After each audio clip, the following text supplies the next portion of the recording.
from the University of Maryland. All right, thank you very much for the invitation for this nice conference. I hope my connection will not kick me out.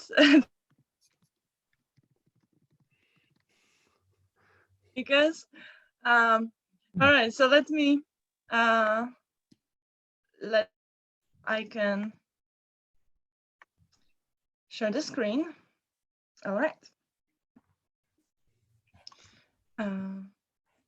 Okay, just checking if everything works. All right. Okay, so I want to talk about my joint work with Yushi Nakano. And we studied highly irregular orbits for subshifts of finite type.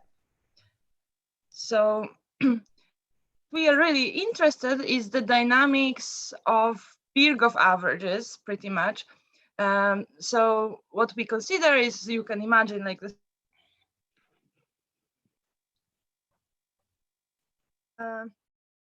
But then instead of, and then you take a point in your space, but instead of actually tracking the trajectory of the point and studying the dynamics itself, you take a delta measure at this point and then push this measure under the dynamics, average it, and see how this measure evolves. Right, so you are really looking at the evolution of averages. So I denoted in them by delta and x. This is really a sequence of measures, and we're interested in like how it changes under the dynamics. What is the dynamics of those averages? Okay, so this is what we are interested in, and just some quick background on what may happen. So we are of course interested in points for which this sequence does not converge, because otherwise it would be interesting, right? Because if we are interested in evolution of those averages, if they converge, then the kind of dynamics we have is just convergence to a fixed point. Very interesting. So we are interested in points for which the average does not converge, and we call them irregular. Right. So of course, by Birkhoff-Ergodic theorem, the set of points that we are considering is a set of zero measure with respect to any. You can think that this is a very small set. On the other hand, you can produce an example, which I will quickly go over.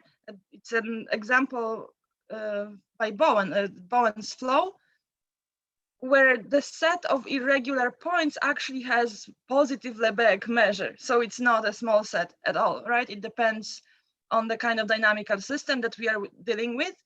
But even if we assume that there are like all interesting measures do not see this set, you can still look at the Hausdorff dimension or other dimensions and ask how big this set is in terms of dimension. And there are plenty of results indicating that it may be as well the set of full dimension, right? So those are the first result in that direction was obtained by Pessin and Pizka. They full shift on two symbols. They proved that the set of irregular points has full Hausdorff dimension and full entropy. This result was extended later to topological mixing subshifts of finite type by Barrera and Schmeling. So actually our setting and very closely related to this research, to this paper by Barrera and Schmeling. But also there are that Markov systems, this result was obtained by Firm Person, continuous maps with specification property and Shu, and then the latest result, continuous maps with almost specification property by Dan Thompson, right? So, so this is something that you may expect. Okay. All right, so I promised to talk about Bowen's example, which is not really the setting of our talk, but just to, I don't know, paint a picture of here. So I want everybody to imagine what an irregular trajectory looks like. And so it possibly like this, right? So if you want a picture, like geometrically, what an irregular point could look like, Bowen's example gives you a really nice picture. So here's this is an example of a flow. So you have two fixed points, P1, P2, those are saddle points, and they are I always forget this one, heteroclinically connected. I always mess up this word. Okay, so yeah, so creates this kind of loop, right, which is the union of two curves, gamma 1, gamma 2. So what happens, escaping away from P2 and going towards P1. And if you are on gamma 2, you are going away from P1 and going towards P2. Okay, and then you have this loop, and inside of this loop, there is another fixed point, and this one is repelling. So all the points that start inside of that loop, somewhere near this fixed point Q, they will spiral away from the point Q.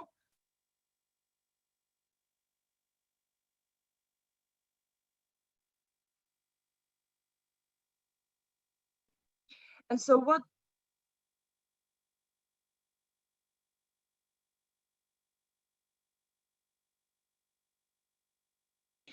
And so at each.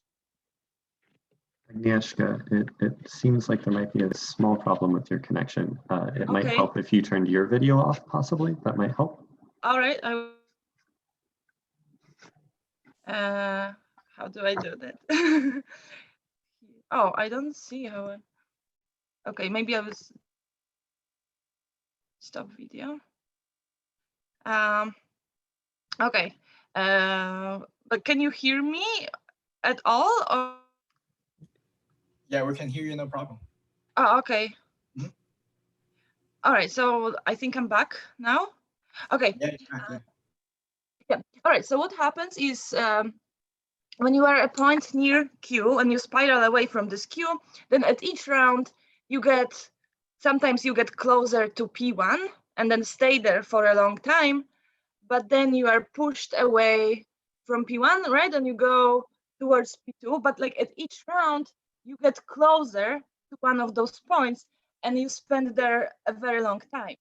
So what it produces is, it causes the whole average to switch, right? So when you are near P1, you are there long enough so that the Birkhoff average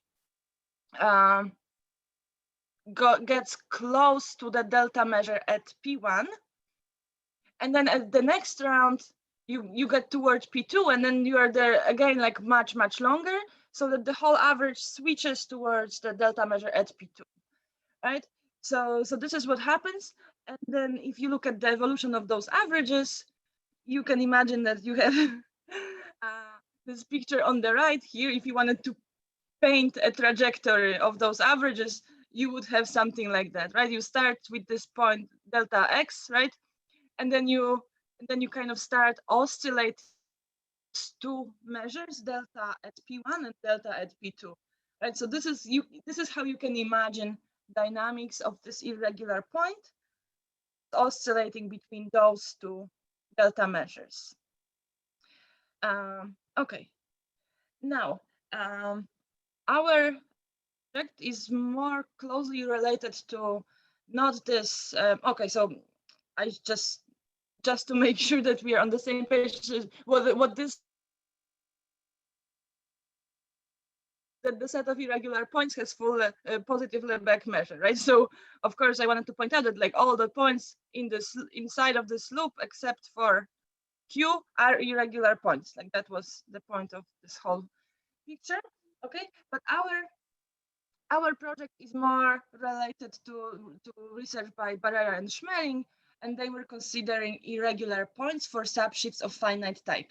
So this is how you can imagine irregular points for subshifts of finite type. This is actually the construction that was used by Barrera and Schmeling to actually construct irregular orbits and then show that the set of points constructed that way has full Hausdorff dimension. So this is how you do this. Here you can start with some collection of ergodic measures, but a finite connection. So it can be 2 measures, 3 measures, some finite number of ergodic measures. And then what you actually do, you take regular points corresponding for each of those measures. So you have several groups of points and all of them are regular. Then you glue them together, right? So then you concatenate the corresponding cylinders such that the averages switch between those measures, and that produces a trajectory which is irregular, right? So yeah, so you just glue the corresponding so that the average behaves the way you want it to behave, right? So every time you have to take longer and longer cylinders for the whole average to shift towards your measure. Okay, so in this case, if you wanted to imagine the dynamics of those averages, it could look like this. I mean, this is of course very simplified picture, but like more or less, if you wanted to compare it to something, if you wanted to ask what kind of dynamics we get, you could say it's a periodic behavior, right? Because you would always like travel in between those measures. So if you had 3 measures, say 3 ergodic measures, you do this construction, then your averages will just pretty much go in circles from one measure to another, and then to another, and then come back, right? So you would imagine that you are traveling along this triangle, right? And of course, something that is worth noticing is that if we are interested in the set of accumulation points, right? So yeah, what are the possible accumulation points for those averages? Those are never just those measures, ergodic measures that we chose, but also we must include some paths connecting those measures, right? Because the Birkhoff averages, as we go along trajectory, they start changing very, very slowly, right? So just jump from one measure and then to another measure, the averages do not change rapidly like this, right? So actually in the limit, you will get maybe a triangle, right? So you must have some paths connecting those measures as in the limit points as well. Okay, so yeah, so it's never discrete set unless it's point. That will be important later. Okay. All right, and so now this is what we studied with Yushi. We started to ask if we could obtain maybe more complicated evolution than just this periodic behavior. And so one of the questions you can ask, even if you have this, say you have 3 measures or finite collection of measures, as it was done like in Barrera-Schmeling construction, can you actually produce points for which those averages are dense in the entire simplex spanned by all your measures, right? So even if you had 3 measures, you had the simplex, which is this triangle, can you produce a trajectory for which the average is dense in this whole triangle? So that is one question. And another question that you could ask is, what if you have infinitely many measures? What if you countably many, but infinitely many measures, right? Can you say something about this? So this was our project, and partially the answer was given earlier by Kiriki, Nakano, and Soma, and they were interested in something else, which is very much related to our research. They were interested in something that is called emergence. It's a rather new notion, this emergence. It was introduced by Pierre Berger. I think the first paper where he 2016, but on my slide it says 2017, so I'm not sure. Yeah, so he the complexity of statistical complexity of dynamical systems. Kiriki, Nakano, and Soma, they introduced pointwise emergence. Okay, so what this emergence does, it really measures the complexity of irregular orbits. Right, so let me define it. Right, so what we are really looking here is the size of the set of accumulation points. Right, so you have this this average, and then you look at the set of accumulation points, and you denote it by AX. And what emergence does is it measures how big this this set is. Okay, and so this is the formula at scale epsilon. You really ask how many epsilon balls you need to cover this set of accumulation points, right? So this number,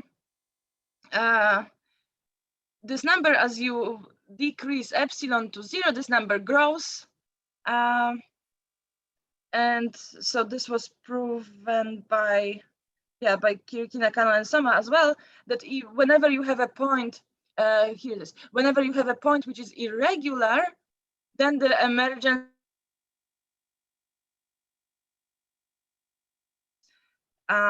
because in this case you have at least two, you can imagine you have two ergodic measures. Bowen's example, you have two ergodic measures, but also but then the averages switch between those two measures, right? So the set of accumulation contains both those measures and a path connecting them, right? So it's an infinite set. And so this number, this scale epsilon, you need more and more balls as epsilon goes to 0. And so it will be infinite always if a point is irregular.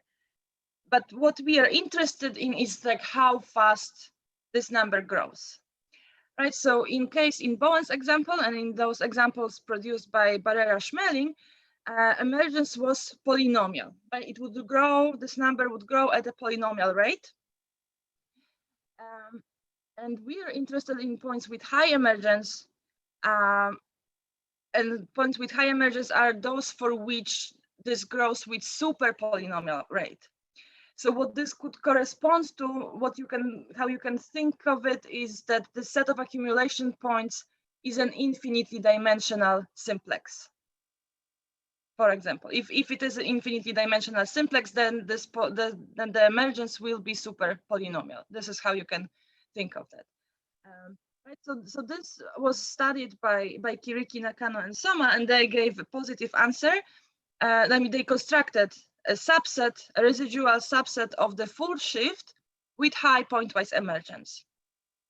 Okay, but this is how they constructed this set of points with high emergence. They constructed points that travel between all periodic points, right? So the set of accumulation points would contain all periodic measures. This is how they gave this construction. And at the end, you get points for which the corresponding averages are dense in the infinitely dimensional simplex spanned by all periodic measures. This was their construction.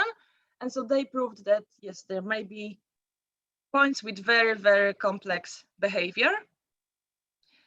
On the other hand, their construction, because the points travel between periodic points, so they used really construction by Schmeling, right, by gluing periodic segments together and producing what they wanted to produce. But because of this, because they used those very long periodic segments in their construction, the resulting set, we suspect that it has no dimension. We suspect that the set that they constructed, even though you can make it a little bit bigger, but by adding some flexibility here and there.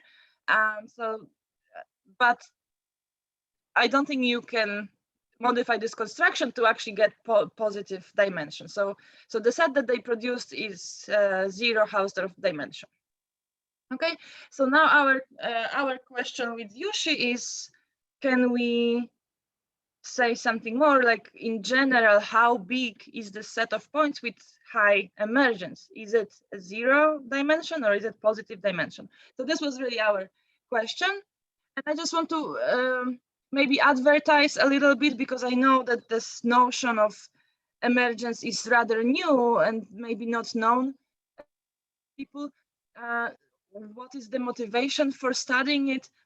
Well, the motivation that is provided by Pierre Berger is that you can think of those points of sets with high emergence, or like in the case that Berger, in what Berger is considering dynamical systems with if you have a dynamical system with high emergence, you can think of this to be really studied numerically, because super polynomial algorithms are considered as impractical by computer scientists, right? So this is where it really comes from. It comes from computer science. If you have a super polynomial algorithm, then it's impractical because your computer cannot run it.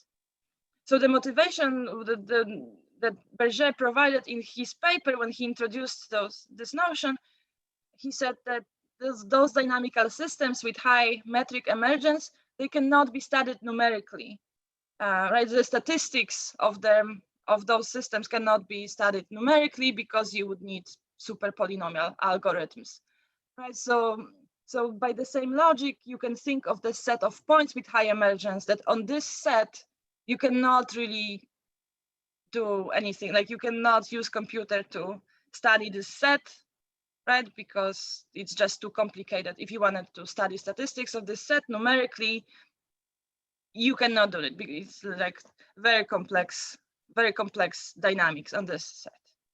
Okay, so that's the motivation. All right, and it's time to finally say what our result is. Okay, so we considered topologically mixing subtypes. So this is exactly the same setting as in Barrera-Schmeling. And now you imagine that you take a sequence of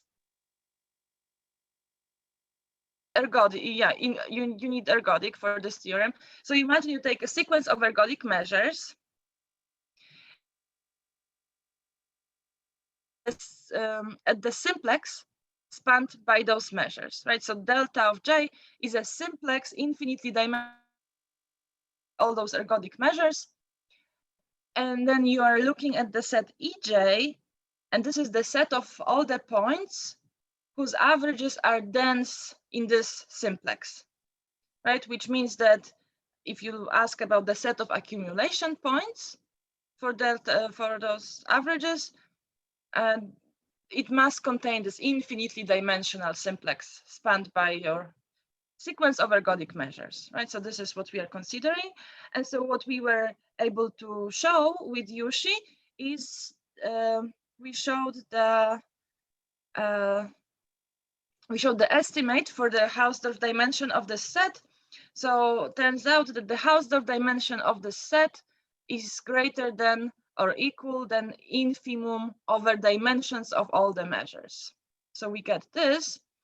And as a corollary of that, we immediately obtain that the set of points with high emergence has full dimension, right? Because now you just consider a sequence of measures that converges to the dimension, right? So you get better and better estimate here, right? By taking different sequences, right? Starting from higher and higher dimensions, right? And every point which is in a set like this, it has high emergence, right? So so we get the answer that the set of points with high emergence has full Hausdorff dimension. And in fact, our result is more general than this. We actually work with character Hausdorff dimension, so it's much more general framework. So in particular, you can replace Hausdorff dimension with the pressure.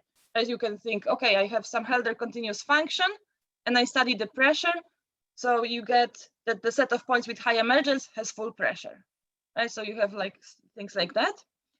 And okay, and so I wanted to And so, okay, so this is pretty much it. But actually, the way we prove this result, it actually follows from even stronger result that we prove.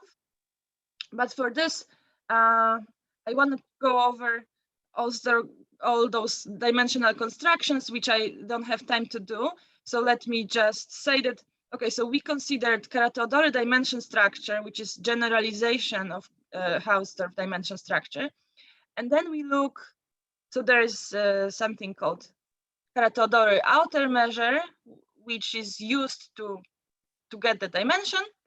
And we used a different measure, slightly different measure, MT, this capital M, which is here. So this was the central object in our arguments. So we use this measure to introduce. We actually use this measure to define certain classes of. Okay, so this is what I'm interested in. Certain classes of sets. So for every Kara-Teodori dimension, and for every parameter in this dimension, we can define a class of large sets. And by this, I mean a class of sets with large intersection properties. So this measure, which you can think of it as some outer measure corresponding to your dimension, right? So this is a certain outer measure that says that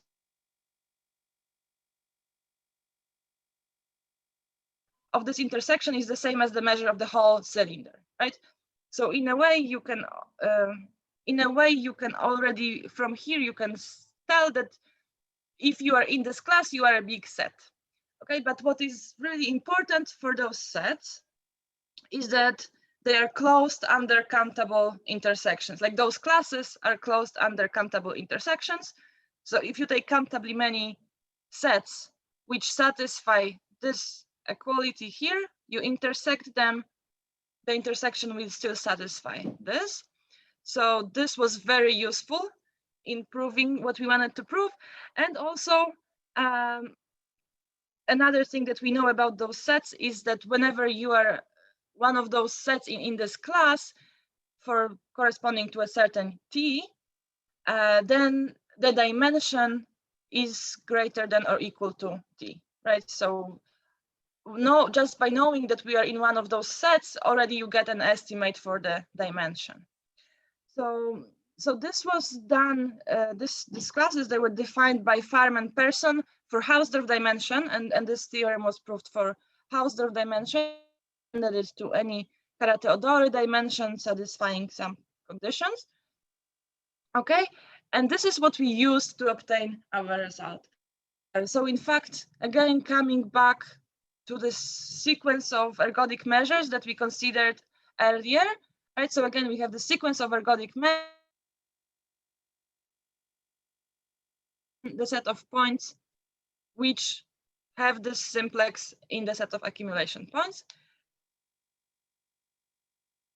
Kara-Teodori structure satisfying certain conditions, we can show that this set EJ is in the corresponding class GT for every t which is less than infimum over dimensions of measures, right? So this infimum over dimensions of measures, this was the lower bound for the dimension of the set, but in fact, for every t lower than this, smaller than this lower bound, we know that our set is in this class of sets with large intersection property, and we also obtain that the set of points, the E, which is the set of points with high emergence, it is in this class of sets with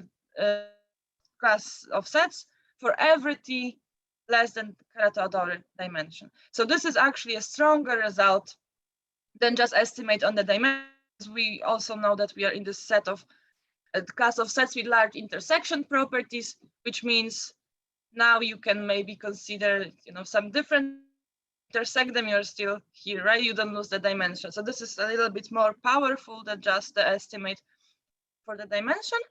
And all with it. Thank you very much. That's all. Feel free to unmute yourselves and thank the speaker.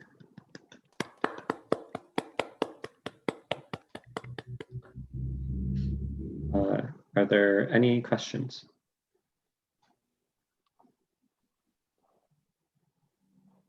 Can I ask just a sort of a question about the basic construction for the shift? It's just, so is it right to think about it? Let's say I don't know, to do the very simple thing of saying, I want one thing to limit to, let's say the shift on 2 letters, one thing to limit to delta just at 0, and the other one to be delta at 1, where the 0 is just the full sequence of zeros and 1 is the full sequence of ones. I could just say take I don't know, n zeros, and then 2 to the n ones, and then 2 to the 2 to the n zeros, and this is somehow, okay. Yeah, this is exactly what you do. Yeah. I have a very primitive question. It's too bad you can't show your slides at the same time as talking, but your main theorem, it should give some very, very simple examples of more classical dynamical, I mean, not more classical, but like smooth dynamical systems with high emergence. Yeah. Is like angle doubling on the circle, is that high emergence? Angle what? Angle doubling on the circle? Yeah, I mean, yeah, you can use symbolic representation to get this, yeah. Yeah, so you get full Hausdorff dimension for that system. Yeah. Cool, just as the simplest possible example where it applies. Yeah, thanks. In fact, you can take like piecewise expanding maps on an interval. You can actually take countably many different ones, right, by this, and consider a set of points with high emergence for each one of them, and the intersection still has full Hausdorff dimension. Nice, thank you. So is the Gauss map high emergence? I don't know. This one I don't know. I just thought it would be nice to combine the first 3 talks of the day. It might be a good question for someone to think about. Yeah, it could be. Yeah, I don't know the answer immediately, but it's a good question. Can you also get full Kolmogorov complexity for this set of points in some sense? You were mentioning connections with computability theory. I was wondering if that was interesting or relevant. I don't know what Kolmogorov complexity is. Okay, we can talk another time. Yeah, okay. Sorry. I mean, it's defined pointwise, usually, or as a supremum over all the points in the set. Well, that's one of the basic definitions. Yeah, you just mentioned about the rates of polynomial rates of. Right. Yeah. I mean, it's a different question when it's Kolmogorov complexity because it's yeah, it may be related. I mean, yeah, it may be worth looking at it. Yeah. Yeah. Thanks.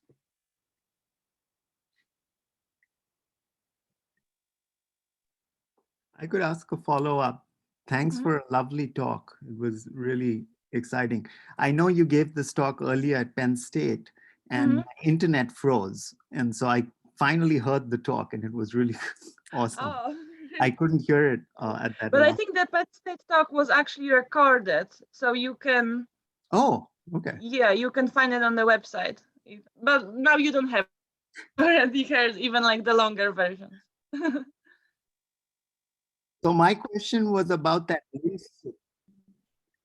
Yeah, this longer version is really exciting, and so that definition is very interesting. The one you gave of Pierre Berger, right? Like the high. So do people look at level sets? So like let's say the lim sup or the lim inf equals alpha. You know, there's lots of people in the audience who like looking at level sets and then doing Hausdorff dimension. Some people call it multifractal. Right. So we were able to avoid multifractal formalism in our project. I mean, somehow actually, so this result that we give using those classes of sets with the large intersections, they do not require any multifractal formalism. It's like pretty straightforward thing, but we actually also tried to do the construction following Barrera-Schmeling, so pretty much just extending Barrera-Schmeling construction to produce set of points with high emergence directly. And that, for this, we needed to use some multifractal formalism, but also we get, if you want to do it this way, you get weaker result, because this multifractal formalism, it doesn't work for all Kara-Teodori dimensions, at least not right away. Works, yeah, so you look at the, yeah, so you get Hausdorff dimension, of course, and you get entropy, but I'm not sure if you could pressure easily that way. So yeah, but because for Hausdorff dimension, so if you took, say, a lim sup or lim inf equals alpha, so you'd get a formula for the Hausdorff dimension using the Legendre transform in terms of alpha. Is that what you're saying? we don't You don't, I see. this way. No, we actually do it like much simpler way, like without using all this. Awesome, thank you. Well, I think that is all of the time we have for questions now, but Agnieszka will be hosting a breakout room from 12:20 to 12:40. So you can ask more questions then, but let's thank her one more time. Okay, thank you very much.